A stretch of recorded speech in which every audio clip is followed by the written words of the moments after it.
Hey YouTube, this is part 3 of my video review of the SeQuro GuardPro2 security system, and we're just staring at a blank screen because my buddy's fixing to demonstrate how well this thing picks up. He's fixing to go out the back door, and he's going to wave to the camera and say something, so definitely watch out for the audio in this clip. So any second it should pop up. There it goes.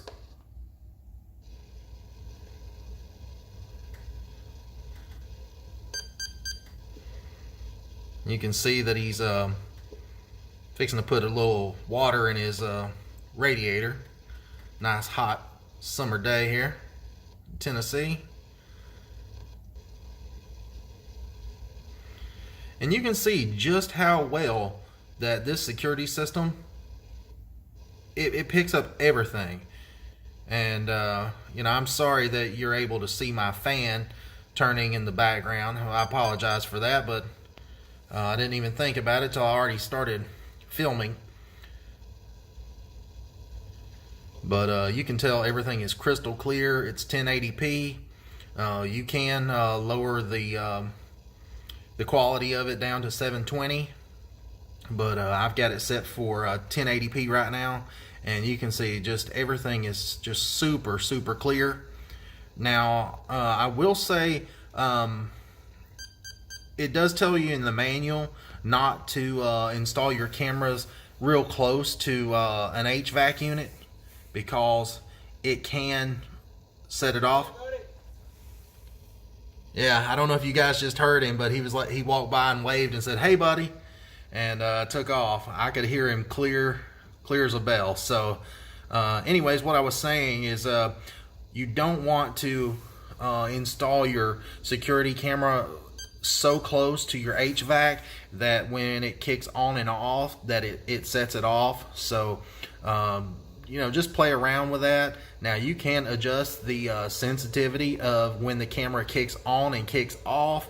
So yeah, you know, it is adjustable. And you know, let's say you have a street light or something that puts off a little bit too much glare, you can adjust the brightness of these cameras at nighttime. So that is definitely a big plus. And you know, I highly recommend this camera system. I don't think you'll find anything that is this good of quality for this price and this simple to install. So I'm really impressed with it. And you know, I'm fixing to go outside and show you what the cameras look like mounted on the side of the house, so just bear with me. Alright guys, we're back. I just wanted to kind of show you how I've got my cameras mounted. I tried to mount mine as much out of the weather as you can. These are weatherproof cameras, but you know, if you want to try to put them up underneath a ledge, it just only protects the cameras. And you can see there's a ledge that sticks out probably about this far from the camera. I know it's high up and you'll probably get some wind and rain blowing in on it, but you know, it is a weatherproof camera. And anyways, you can see that it's a real simple install. It's just 3 screws that mount the camera, and then you have infinite adjustment. You've got this little adjuster here that adjusts it up and down, and then you have this little Allen set screw right here that adjusts the camera like this way. Like if let's say the ground is uneven, you can adjust this and tilt the camera to the left or right, and when you're looking at the video, it shows it the ground is level. So it just makes it a little easier to watch than, you know, if it's uneven. And then you have just your little antenna right there, and there's also like a little button on the back that you press in to pair the camera to the monitor. And then you have your wire that comes out the back. And then what we did, we just run the wire right through there, and we drilled a 1/2 inch hole. You can see the 1/2 inch hole right there, and that's how we mounted that one. And so it's done really, really well. I couldn't be happier with it. As far as the second camera, we took and mounted it right here on the soffit. And again, the way that we did that was we drilled a 1/2 inch hole, and then we run the cable up through the hole. And so there's no wire. The wire is running up through the middle of this, and we run it through the attic. And I'll go ahead and tell you, if you plan on running yours up through the attic, just save yourself some trouble and go to Home Depot and buy you a fish tape, and just fish the wire through to the attic, and you can pull it real easy. It took us literally less than an hour to hook all 3 cameras up, and like I said, I couldn't be happier with the installation and the way that everything worked out real easy. Normally when I do something, an hour project turns into a 5-hour, 10-hour project, but not with this. It was really that simple. I'm not even trying to blow smoke. These people don't pay me to, lie. I don't get anything from SeQuro. They don't send me money or any of that. I'm just saying this is a great camera system, and I would definitely buy it again, because I've really enjoyed having it. So I'm gonna go back to the third camera, so just bear with me. All right, guys, sorry about the HVAC unit noise, but you can see that there's the other camera right there, and I mounted it right just above the gutter, just to add some like wind protection.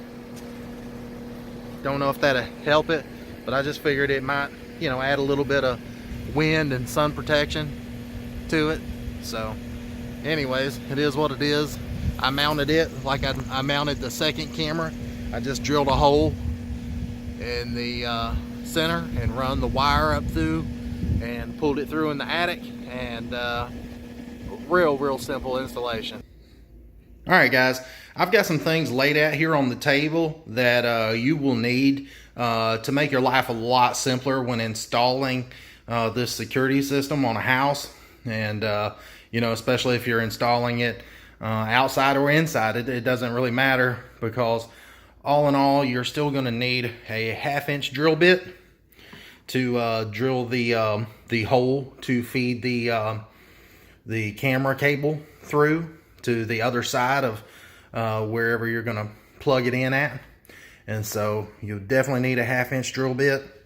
Another thing that really come in handy for me and my buddy last night was we used a fish tape. And if you're not familiar with one of these, it's basically just a piece of wire that's coiled up inside here, and you just twist this handle and it pushes more wire out. I think there's 50 feet in here to be exact, and it's got this little bitty loop here on the end, so you can take a piece of cable. What we did was, let's just say I'm going to use this piece of coax cable as my camera wire.